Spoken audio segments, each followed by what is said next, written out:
Hello guys, welcome back to my YouTube channel.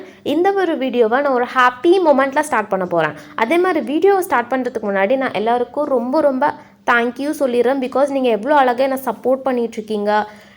Like just a day before என்னோட Telegram சேனலில் my own revision book for ஆடிட்டிங்கை நான் உங்ககிட்ட share பண்ணியிருந்தேன். So இந்த ஒரு ஷார்ட் டைமில் 200 of my friends got access to that document. So இந்த ஷார்ட் டைமில் எனக்கு இவ்வளோ ரெஸ்பான்ஸ் கிடைச்சது என்ன ரொம்ப ஹாப்பியாக இருந்துச்சு. ஸோ இதுவே நான் கோர் சாப்டருக்கும் நான் என்னால் எவ்வளோ சீக்கிரமாக முடியுமோ நான் அதுவும் உங்ககிட்ட ஷேர் பண்ணுறேன். இது கூட நான் இன்னும் கொஞ்சம் அடிஷ்னலாக உங்களுக்கு ஒரு போனஸும் வந்து ஆட் பண்ணலான்னு நினைக்கிறேன்.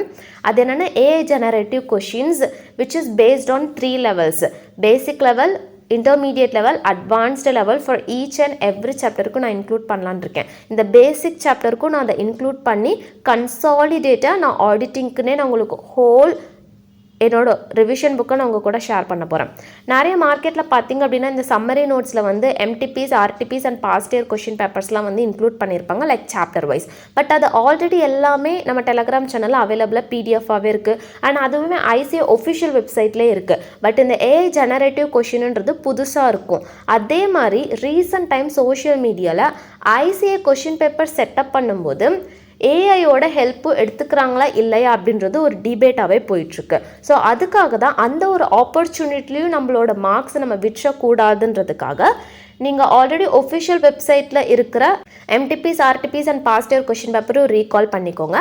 அதே மாதிரி என்னோட அப்கமிங் ரிவிஷன் புக்கில் இருக்கக்கூடிய பேசிக், இன்டர்மீடியட் அண்ட் அட்வான்ஸ்டு லெவலில் இருக்கக்கூடிய AI ஜெனரேட்டிவ் கொஷின்ஸையும் நீங்கள் கோ த்ரூ பண்ணும்போது அந்த கான்செப்டில் உங்களுக்கு சம் லெவல் ஆஃப் கான்ஃபிடென்ட் வரும். நம்ம ICAI எக்ஸாமில் எவ்வளோ டிஃபிகல்ட்டாக கொஷின்ஸ் கேட்டாலும் சம்ஹவ் ஐ கேன் மேனேஜ் அப்படின்ற ஒரு கான்ஃபிடென்ட் உங்களுக்கு இன்னராக பில்ட் ஆகும். அது ரொம்ப இம்பார்ட்டண்ட் ஃபார் CA ஜேர்னிக்கு. நீங்கள் இன்னும் நம்ம டெலகிராம் சேனலை விசிட் பண்ணல அப்படின்னா இந்த வீடியோ டிஸ்கிரிப்ஷனே டெலகிராம் சேனலுக்கான லிங்க்கையும் நான் பின் பண்ணுறேன்.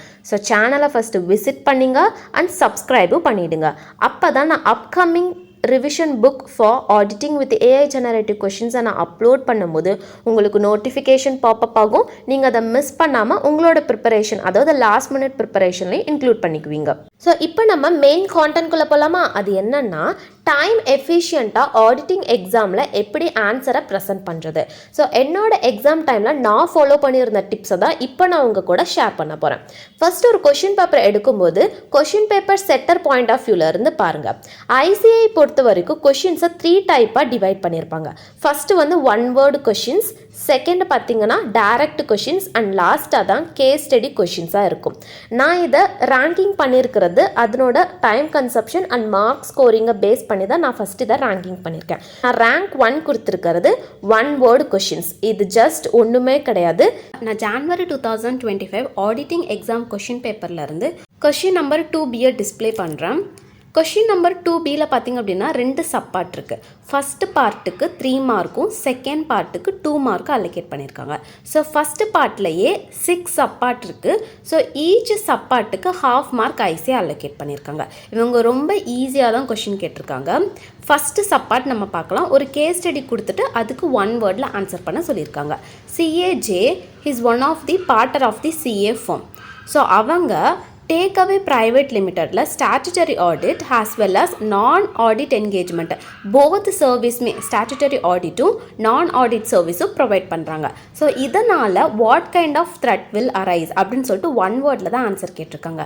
நீங்கள் அந்த 1 word ஆன்சர் பண்ணாலே உங்களுக்கு ஹோலாக 1/2 மார்க் உங்களுக்கு ICAI ப்ரொவைட் பண்ணிடுவாங்க. ஸோ இது ரொம்ப ஈஸி தானே. நீங்கள் direct questions and case based கொஷின்ஸில் பேராகிராஃபாக டைம் ரொம்ப வேஸ்ட் பண்ணி எழுதுறதுக்கு இந்த மாதிரி ஜாக்பாட் கொஷின் வந்தால் மிஸ் அவுட்டே பண்ணிடாதீங்க.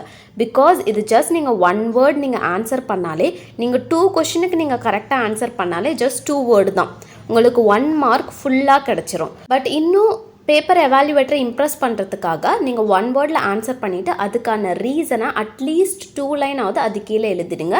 It may take a minute தான், எக்ஸ்ட்ராவாக 1 minute தான் எடுக்கும். ஸோ அதுக்கான ரீசனையும் ஜஸ்ட் 2 lines மட்டும் எழுதுனா போதும். அண்ட் கொஷின் நம்பர் 2Bயில் செகண்ட் பார்ட் பார்த்திங்க அப்படின்னா 2 மார்க் ICAI அலோகேட் பண்ணியிருக்காங்க. அதுவுமே அவ்வளோ டிஃபிகல்ட்லாம் கிடையாது. இன்கேஸ் சர்ச் threat exist, what should the auditor do? ஒருவேளை இந்த கைண்ட்ஸ் ஆஃப் த்ரெட் எல்லாமே ப்ரெசென்ட் ஆயிருக்கு அப்படின்னா ஆடிட்டர் என்னென்ன மாதிரி மெஷர்ஸ்லாம் வந்து எடுக்கணும், கரெக்டிவ் ஆக்ஷன்ஸ்லாம் எப்படி எடுக்கணும், இல்லைனா what kind of steps the auditor should take to minimise the risk to an acceptable low level. இந்த மாதிரி ஸ்டெப்ஸ் எல்லாமே நீங்கள் 2 மார்க்ஸ்னால் ஒரு 6 புல்லட் பாயிண்ட் எழுதுனா போதும். இட் மே டேக் ஹாஃப், அப்படி இல்லைனா 3/4 பேஜ் எடுக்கும். ஸோ அவ்வளோதான், 2 மார்க்குக்கு நீங்கள் அவ்வளோ ப்ரெசென்ட் பண்ணால் போதும். அண்ட் நெக்ஸ்ட் நம்ம டைரக்ட் கொஷினுக்கு ஜம்ப் பண்ணிடலாம். ஸோ டைரக்ட் கொஷினை எக்ஸ்பிளைன் பண்ணுறதுக்காக நான் January 2025 ஆடிட் கொஷின் பேப்பர்லேருந்து கொஷின் நம்பர் 2A எடுத்திருக்கேன். இப்போ நான் கொஷினை உங்களுக்கு டிஸ்பிளேவும் பண்ணுறேன். ஸோ இதில் பார்த்திங்க அப்படின்னா உங்களுக்கு ஒரு கேஸ் ஸ்டடி கொடுத்துட்டு அந்த கேஸ் ஸ்டடி எண்டில் தான் உங்களுக்கான டைரக்ட் கொஷினை கொடுத்துருக்காங்க. அந்த கேஸ் ஸ்டடி அவ்வளோ இம்பார்ட்டன்ட் கிடையாது.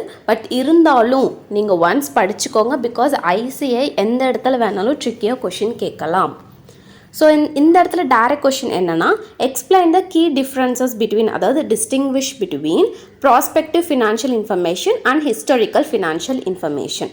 இதுக்கு ஐசிஐ 5 மார்க்ஸ் அலோகேட் பண்ணியிருக்காங்க. ஸோ நீங்கள் 1 or 1.5 பேஜ் ஆன்சர் எழுதணும். பேஜ் ஐசி எக்ஸாம் பொறுத்த வரைக்கும் மேட்ரே கிடையாது. நீங்கள் எல்லா கீவேர்ட்ஸுமே, அதாவது மாடியூல் லாங்குவேஜில் எல்லா கீவேர்ட்ஸுமே இன்க்ளூட் பண்ணாதான் உங்களுக்கு அந்த ஹோல் 5 மார்க் கிடைக்கும். தியரி பேப்பரில் நீங்கள் ஹோலாகவே மார்க் ஸ்கோர் பண்ணணும், ஃபுல் மார்க் ஸ்கோர் பண்ணணும்னா நீங்கள் அதிக கீவேர்ட்ஸ் புக்கில் இருக்கக்கூடிய ஐசிஐ புக் மெட்டீரியலில் இருக்கக்கூடிய எல்லா கீவேர்ட்ஸுமே நீங்கள் இன்க்ளூட் பண்ணால் மட்டும்தான் உங்களுக்கு ஃபுல் மார்க் ஐசிஐ ப்ரொவைட் பண்ணுவாங்க. ஸோ அதுக்கு தான் என்னோட ரிவிஷன் புக்கை நீங்கள் இன்னும் ஆக்சஸ் பண்ணல அப்படின்னா கண்டிப்பாக போய் டெலகிராம் சேனலில் அது இன்னுமே அவைலபிளாக தான் இருக்குது. அதை ஓப்பன் பண்ணி பாருங்கள். நான் 4 பேசிக் சாப்டருக்கான என்னோட ஓன் ரிவிஷன் புக்கை நான் உங்ககிட்ட ஷேர் பண்ணியிருக்கேன். அது ஃப்ரீ ஆஃப் காஸ்ட் தான். அந்த ரிவிஷன் புக்கை ஃபாலோ பண்ணி தான் நான் ஆடிட்டிங் எக்ஸாம் ஃபஸ்ட் அட்டெம்ப்டில் வித் குட் மார்க்ஸோட நான் ஆடிட்டிங் எக்ஸாமை நான் கிளியரும் பண்ணியிருக்கேன். அண்ட் லாஸ்ட்டாக case study based question. So case study based கொஷின்ஸை எப்படி ஆன்சர் ப்ரெசென்ட் பண்ணும் டைம் எஃபிஷியண்ட்டாக அதை எக்ஸ்பிளைன் பண்ணுறதுக்காக இந்த கொஷின் நம்பர் 4Aல கொடுத்துருக்கிற கேஸ் ஸ்டடியை நான் ஃபஸ்ட்டு எக்ஸ்பிளைன் பண்ணிடுறேன். இதுக்கான ஆன்சரை எப்படி நான் ப்ரெசென்ட் பண்ணும், அந்த ஆன்சர் ஃபார்மேட் பார்க்கும்போது உங்களுக்கு ஒரு ஐடியா கிடைக்கும். பிகாஸ் நிறைய சிஏ இன்டர்மீடியட் ஸ்டூடெண்ட் ஆடிட்டிங் எக்ஸாமில் ஆன்சர் எப்படி ப்ரெசென்ட் பண்ணுறதுன்னு ஒரு ஐடியா கூட இல்லாமல் இருப்பாங்க. ஸோ இந்த கொஷினை நான் டீட்டெயிலாக எக்ஸ்பிளைன் பண்ணுற மூலமாக உங்களுக்கு அட்லீஸ்ட் ஒரு ஐடியாவாவது க்ரியேட் ஆகும் அப்படின்னு சொல்லிட்டு நான் நம்புகிறேன். ஸோ வீடியோவை ஸ்கிப் பண்ணாமல் எண்டு வரைக்கும் பாருங்கள். நான் டீட்டெயிலாக எக்ஸ்பிளைன் பண்ண போகிறேன். பிகாஸ் ஐசிஐ கொஷின் பேப்பரில் majority of the questions case based கொஷின்ஸாக தான் இருக்கும். ஸோ கேஸ் பேஸ்டு கொஷின்ஸுன்றது ரொம்ப ரொம்ப இம்பார்ட்டண்ட். ஸோ கொஞ்சம் கான்சன்ட்ரேட் பண்ணி இந்த இடத்துல கவனிங்க. ஸோ இந்த கேஸ் ஸ்டடியில் என்ன சொல்கிறாங்கன்னா, PQR&Coன்றது ஒரு ஆடிட் ஃபார்ம். இவங்க MGM லிமிடெட் கிட்ட ஸ்டாச்சுட்டரி ஆடிட்டர் அப்பாயிண்ட் ஆகுறாங்க. அதே டைமில் MGM லிமிடெட்டில் இன்டர்னல் ஆடிட்டர் ஆல்ரெடி ஒர்க் பண்ணிகிட்ருக்காங்க. அவங்களோட ஒர்க் என்னென்னா, ஃபினான்ஷியல் ஸ்டேட்மெண்ட்டில் மெட்டீரியல் அமௌண்ட் ஆஃப் அவுட்ஸ்டாண்டிங் டெட்டார்ஸ்க்கு ஏஜிங் ரிப்போர்ட்டை ப்ரிப்பேர் பண்ணி அதை MGM மேனேஜ்மெண்ட் கிட்ட மந்த்லி ரிப்போர்ட்டாக சப்மிட்டும் பண்ணுறாங்க. ஸோ இந்த இடத்துல external auditor ageing of debtors verify பண்ணணும். பிகாஸ் ஃபினான்ஷியல் ஸ்டேட்மெண்ட்டில் material amount of outstanding of debtors இருக்குது. ஸோ அதனால் external auditor shell prepare a audit procedure to verify the debtors. ஓகேவா? பட் இந்த இடத்துல எக்ஸ்டர்னல் ஆடிட்டர் என்ன டிசைட் பண்ணுறாங்கன்னா, to include the age-wise debtors as per the report of internal auditors due to shortage of time.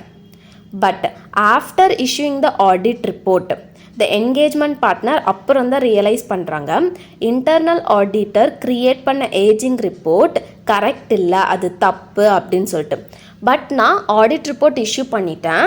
இவங்க create பண்ண, அதாவது internal auditor create பண்ண ageing debtors of ageing ரிப்போர்ட்டை பேஸ் பண்ணி தான் நான் என்னோட ஒப்பீனியனை ஃப்ரேம் பண்ணி ஆடிட் ரிப்போர்ட்டில் நான் இன்க்ளூட் பண்ணி அதை நான் இஷ்யூவும் பண்ணிட்டேன். ஸோ இப்போ எல்லா தப்புமே இன்டர்னல் ஆடிட்டர்னால தான், அவங்க தப்பு பண்ணதுனால தான் என்னோட ஆடிட்டர் ரிப்போர்ட்லையும் நான் தப்பு பண்ணியிருக்கேன் அப்படின்னு சொல்லிட்டு இன்டர்னல் ஆடிட்டர் மேலே எக்ஸ்டர்னல் ஆடிட்டர் ஃபுல் பழியும் போடுறாங்க. ஓகேவா? இதுதான் கொஷின் பேப்பரில் கொடுத்துருக்குற ஹோல் கேஸ் ஸ்டடி. ஸோ இந்த இடத்துல அவங்க என்ன கொஷின் கேட்குறாங்கன்னா, இஸ் ஹி, அதாவது எக்ஸ்டர்னல் ஆடிட்டர் கரெக்டா in making statement that internal auditor is full responsible for wrong doing. Internal auditor மேலே தான் எல்லா தப்புமே இருக்குது அப்படின்னு எக்ஸ்டர்னல் ஆடிட்டர் போடுற பழி கரெக்டாக தப்பா அப்படின்னு சொல்லிட்டு ஒரு கொஷின் கேட்குறாங்க. அண்ட் செகண்ட் கொஷின் பார்த்திங்க அப்படின்னா, what consideration PQR&Co should have undertaken before relying on the work of internal auditor. Internal ஆடிட்டரோட ஒர்க்கை இன்க்ளூட் பண்ணுறதுக்கு முன்னாடி ஒரு சில பேராமீட்டர்ஸ் நம்ம செக் பண்ணணும். அதுதான் SA 610. அது என்னென்ன பேராமீட்டர்ஸ் அப்படின்னு சொல்லிட்டு செகண்ட் சப்பார்ட் கொஷினாக கேட்குறாங்க. ஸோ இதில் மொத்தம் 2 கொஷின்ஸ் ஐஸே கேட்டிருக்காங்க. பட் டோட்டலாக 5 மார்க் ஐஸே ப்ரொவைட் பண்ணியிருக்காங்க. இப்போது ஃபஸ்ட்டு சப்பார்ட், அதாவது is he correct in making statement that internal auditor is responsible for wrong doing, இதுக்கான ஆன்சரை எப்படி ப்ரெசென்ட் பண்ணுறது நம்ம பார்க்கலாம். ஸோ உங்களோட ஆன்சரை கொஞ்சம் எந்தூஷியஸமாக இருக்கிறதுக்காக தான் fact of the cases, provision and conclusion சொல்லிட்டு ஹெட்டிங்கை இன்க்ளூட் பண்ண சொல்கிறேன். ஸோ இவங்களுமே ஃபஸ்ட்டு பேரால பார்த்திங்க அப்படின்னா ஃபேக்ட் ஆஃப் தி கேசஸ் கொடுத்துருக்கிற கேஸில் என்ன ப்ராப்ளம்ஸ், என்ன இஷ்யூ வந்து மேஜராக கவர் ஆகுது, அதுதான் இவங்க ஃபஸ்ட்டு பேரால கொடுத்துருக்காங்க. ஸோ இந்த இடத்துல 5 மார்க்குக்கு 2 சப் கொஷின் கேட்டிருக்கிறதுனால இவங்க fact of the cases and கன்க்ளூஷனோட முடிச்சிட்டாங்க. பட் நீங்கள் இதே மாதிரி எக்ஸாமில் எழுதுனீங்கன்னா உங்களுக்கு கண்டிப்பாக மார்க் ஐஸே ப்ரொவைட் பண்ண மாட்டாங்க. இந்த இடத்துல இவங்க ப்ரொவிஷன்ன்ற ஒரு இம்பார்ட்டன்ட் பார்ட்டே ஸ்கிப் பண்ணிட்டாங்க. பட் நீங்கள் எக்ஸாமில் அதை ஸ்கிப் பண்ணிடாதீங்க. ஸோ இந்த ப்ரொவிஷன் பார்ட்டில் இப்போ நீங்கள் எப்படி எழுதணும்னா, using the work of internal auditor பார்த்தீங்கன்னா SS 610. ஸோ ஐசிஏ புக்கில் இந்த SS 610ல் கொடுத்துருக்கிற இஷ்யூக்கு ரிலேட்டான ஏதோ ஒரு ப்ரொவிஷன், ஒரு பேராகிராஃப் இருக்கும். அந்த பேராகிராஃபை எடுத்து எழுதிடுங்க. அதுக்கப்புறம் லாஸ்ட்டாக கன்க்ளூஷன் போட்டு இந்த சஜஸ்டட் ஆன்சரில் செகண்ட் பேராவை கன்டென்ஷன் ஆஃப் தி என்கேஜ்மெண்ட் பார்ட்னர்னு ஒரு செகண்ட் பேரா ஸ்டார்ட் ஆகுதா, அதை கன்க்ளூஷனாக போட்டு எழுதிடுங்க.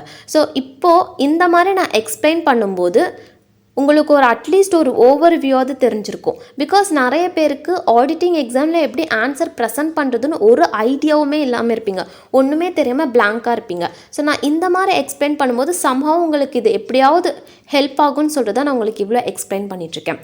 ஸோ இப்போ நம்ம செகண்ட் சப்பார்ட் கொஷின் பார்க்கலாம். அதாவது what are the parameters to be considered before including the work of internal auditor. இதுக்கு வந்து ஒரு 6 பேராமீட்டர்ஸ் வந்து இந்த சஜஸ்டட் ஆன்சரில் இருக்குது. இதுவே தான் மாடியூல்லையும் இருக்கும். இவங்க வந்து அதை நீட்டாக புல்லட் பாயிண்ட்லாம் போட்டு ஒரு எக்ஸ்ப்ரெசிவாக வந்து காட்டியிருக்காங்க. ஸோ இதே மாதிரி தான் நீங்களும் எக்ஸாமில் வந்து புல்லட் பாயிண்ட்ஸ்லாம் போட்டு ஒரு இம்ப்ரெசிவாக உங்களோட ஆன்சரை வந்து ப்ரெசென்ட் பண்ணுங்கள். அது பேப்பர் எவாலுவேட்டருக்கு வந்து எவாலுவேட் பண்ணும்போது ஒரு எந்தூஷியஸம், ஒரு ஜாலியாக வந்து அவங்க வந்து ஆன்சர் வந்து கரெக்ஷன் பண்ணும். ரொம்ப போரிங்காக பேராகிராஃப் கதையாக கொடுக்காம இந்த மாதிரி கொடுத்தீங்க அப்படின்னா உங்களுக்கு கீவேர்ட்ஸும் வந்து ஹைலைட் பண்ணுறதுக்கு ரொம்ப ஈஸியாக இருக்கும். ஸோ அவ்வளோதான், நம்ம வீடியோட எண்டுக்கு வந்தாச்சு. ஹோப் இந்த வீடியோ உங்களுக்கு யூஸ்ஃபுல்லாக இருக்குன்னு நினைக்கிறேன். உங்களுக்கு ஏதாவது டவுட் இருந்தால் கமெண்ட் செக்ஷனில் போஸ்ட் பண்ணுங்கள், நான் அதுக்கு ரிப்ளைவும் பண்ணுறேன்.